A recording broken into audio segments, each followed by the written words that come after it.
So with another trailer of Guilty Gear 2020 or whatever it's going to be called coming out, I want to talk about, and I think it's sort of been probably asked or thought about, like why has Guilty Gear succeeded in still being a relevant fighting game? One of the most relevant fighting games, probably series ever in a sense, right? Why has Guilty Gear succeeded where so many other games from that era, although Guilty Gear came a little bit after, I guess, from, the really early 90s. But why did Guilty Gear succeed when it was first seen as just a anime game in a negative sense, right? And I've talked about this before, and I would suggest watching any of my game theory videos. Give me some fucking views, right? You know what I mean? And I think it has a lot to do with, besides the fact that not only is Guilty Gear, of course, Guilty Gear has its own vibe.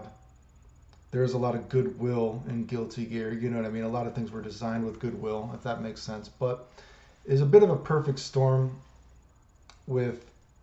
Remember how I said in my videos that certain times for certain things, it can be good when a character is powerful when they can show off a game because it tells the viewer or a casual player what the story of the game is. It gives them a story to read, right? And so if we're to think about a game like Guilty Gear, again, let's get rid of the idea. We already know that Guilty Gear, again, it has its own vibe. That's cool. It was made with a lot of goodwill, generally speaking, right? But let's look at the original Guilty Gear. The original Guilty Gear, novelty, right? You know what I mean? It wasn't, didn't really catch on super a lot. Guilty Gear X, it got a little bit more attention. Guilty Gear X, right? Because of course it was just such a it looked so drastically better than everything else, right? But it still didn't really catch on. It was still really kind of an anime game in a negative way. You know what I mean? A lot of people didn't want to play Guilty Gear because they're like, oh, there's air dashing. It's not a real game. It looks like, oh, just probably some anime hentai characters having sex with each other, whatever the fuck is going on, right? It looks weird, you know what I mean? It's just maybe the only charm of it is its novelty factor, right? Like, oh, is that it's a different vibe. It's not a real game, you know what I mean? I remember like other Street Fighter people would not play, right? Oh, we don't want to give it a chance. It's not a real fighting game, right? But once Guilty Gear XX came out, it really caught steam because look at a character that was able to teach the viewer what the game was about. And I said this before, although he wasn't the best character in the game, he was a good character to understand the game. And I bring up Soul, right? Because with Soul, there were fundamental aspects that every fighting game player in their heart or their soul or whatever you want to call it, they understand what is going on when they can see Soul. And I always give these examples, and I know some people get butthurt about it, dude. Some people get butthurt when I talk about DPs. You know what I mean? I don't think you're a real fighting game fan if you hate DPs, but look at a character like Soul. When we looked at Guilty Gear XX, something that was very powerful we could think of is Soul. He could run up, throw you, wild throw to dust loop, or he could run up, DP you, RC it to dust loop. And look at what that is like teaching you as a player playing the game and even the viewer, right? We have that core sort of fundamental idea of a fighting game, right? Because if we think back to Street Fighter 2, we think, oh man, a DP can have so much influence on the match. This character, he could walk up DP me or he could walk up throw me. This has so much influence on the match because a DP is so powerful, right? Now we take a game like Guilty Gear, right? The DP throw mix-up is still so powerful, but it's also teaching you about the game. We can appreciate it as a player that appreciates it, like, wow, I understand such a simple thing like a DP or a throw has so much mix-up or so much potential influence on the match. But to get that influence on the match, then we're teaching. Wow, the color just totally changed on my webcam. I know my web camera sucks. Okay, I got it. Anyway, that just totally blew my fucking load and I got confused, right? But to get that real kind of influence on the match, the player has to understand Guilty Gear. They have to RC. So we're teaching the player already about a RC mechanic in the game. And then to do it, they have to combo in a sense, right?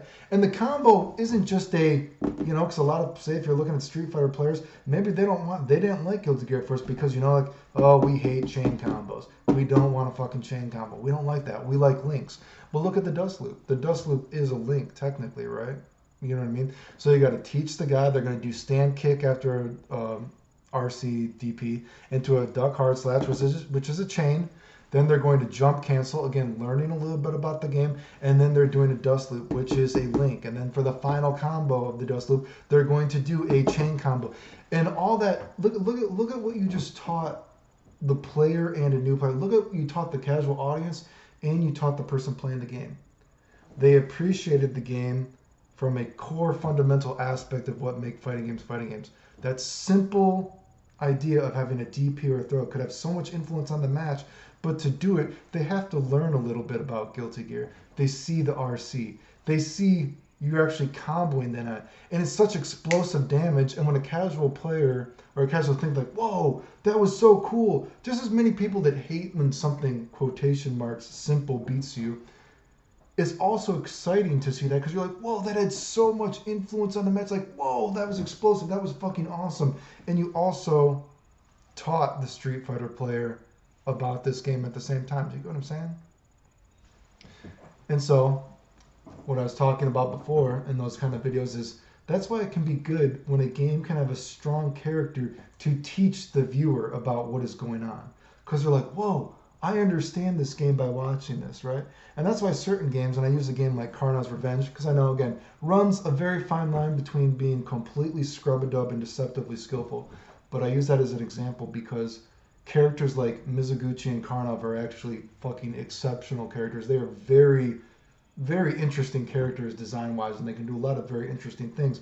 But if you look at a character like Mizuguchi in the grand scheme of the game is not a super amazing character, right? So because Karna's Revenge has so many characters in that game that are just kind of, for lack of a better word, stupid potentially, they don't get to show off the quotation marks, if we will, beauty of the game, right? So that is a game that is flawed from that aspect. Just like a game like Super Turbo excels because you see a character like Old Sagat showing that core fundamental idea that Street Fighter players appreciate, the Fireball Dragon Punch trap, so powerful. And then another powerful character, Belrog, showing the antithesis, is that the English word, to that idea.